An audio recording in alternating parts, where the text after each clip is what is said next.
لماذا لا يعود جونيور أجاييه كمهاجم أفريقي تاني مع وسام أبو علي وبديلا لمودست؟ استنى بس قبل ما تهاجمني اتفرج على الفيديو للآخر وسيب لي رأيك في الكومنتات. اولا وقبل اي فنيات، جونيور اجاي ما زال في ال28 من عمره، يعني لعيب كوره قدامه 5 6 سنين في الملعب مستريح. اجاي احرف افريقي دخل مصر بلا مبالغه، والحرفنه هنا بتكلم على الكنترول والمهاره وتسجيل الاهداف بفنيات لعيب برازيلي مش افريقي، عشان اخواتنا الزملكاويه هيدخلوا يقولوا دلوقتي ما شفتش ايمانويل ولا ايه. اجاي برغم غيابه فتره كبيره عن الملاعب بسبب اصابته بوتر اكيليس اول ما راح سموحه، لكن عند عودته مع اول مباراتين سجل هدفين اقل ما يقال عنهم اهداف عالميه، وده بيثبت لك انه لعيب معجون كوره، واحد لب وواحد بشماله قنبله على يمين الحارس لا تصد ولا ترد. وهنا اول ميزه في جونيور انه بيقدر يلعب برجلين الاتنين زي بعض بالظبط، الشمال وكمان اليمين، وكمان لعيب هداف بيقدر يسجل بيمينه وشماله وكمان بدماغه، وكلنا شفنا ده مع الاهلي في اوقات كتير. جونيور عنده ميزه مهمه جدا، بيقدر يستلم تحت ضغط وظهره للمدافع بطريقه مميزه جدا، محطه يعني لو استخدمته مهاجم صريح بيفكرني باحمد بلال في الحته دي، واحمد بلال من احسن المهاجمين اللي كانوا بيقدروا يستلموا تحت ضغط من غير ما يفقدوا الكوره. جونيور كنتروله على الكوره مش طبيعي، برجليه الاتنين تحكمه في الكوره ومروره بيها بين المدافعين بيفكرك باحسن لعيبه العالم، يحسسك ان كره القدم دي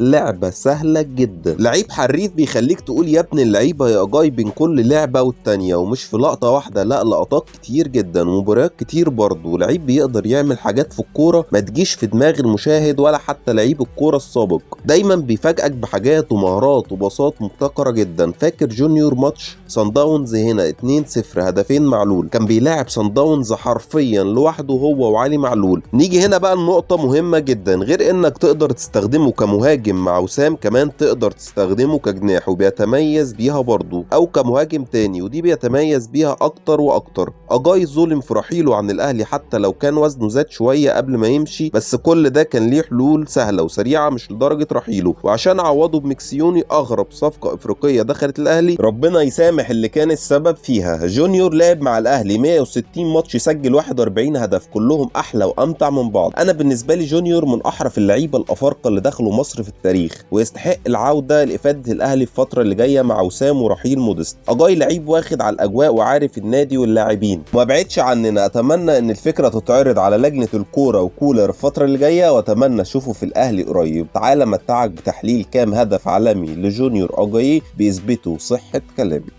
اول لعبه معايا النهارده هشرحها لكم اسيست من اجاييه لعماد متعب، اسيست بالمسطره يدرس بشماله. شوف ازاي قدر هنا يقطم بالمدافع وياخده على جوه، لا كرة على شماله راح لعب عرضيه بالمسطره حرفيا على دماغ عماد متعب عشان يسجل الهدف للنادي الاهلي. شوف دقة هنا العرضية وهي بشماله، ودي بتثبت انه لعيب بيقدر يلعب بشماله زي ما بيلعب بيمينه، دقة 100% على دماغ عماد متعب بالظبط.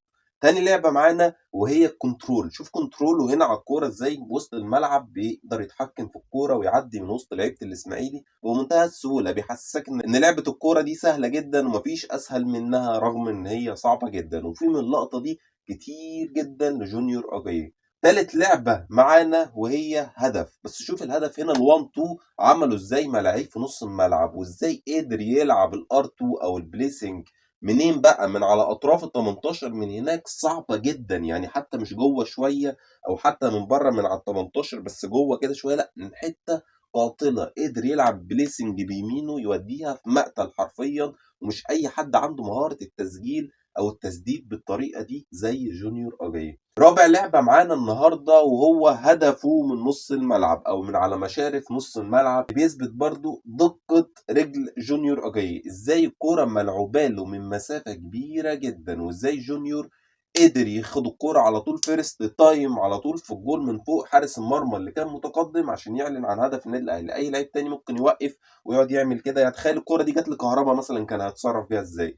ففكر بقى شوف كده جونيور اجاييه مدى دقه الكوره تطلع من رجله عامله ازاي، وازاي بيقدر يتحكم فيها ويوديها في المكان اللي هو عايزه بالظبط. اخر لعبه معانا قلت لكم جول وهو لسه بيلعب في الصفاقسي بدماغه، ازاي قدر ياخد مركز او مكان كويس في منطقه الجزاء، وازاي قدر يروح للكوره صح بدماغه عشان يلعبها ويسجل هدف بدماغه. يبقى كده اجاييه بيلعب بشماله بيلعب بيمينه، عنده كنترول على الكورة، بيقدر يلعب بدماغه، بيسجل أهداف.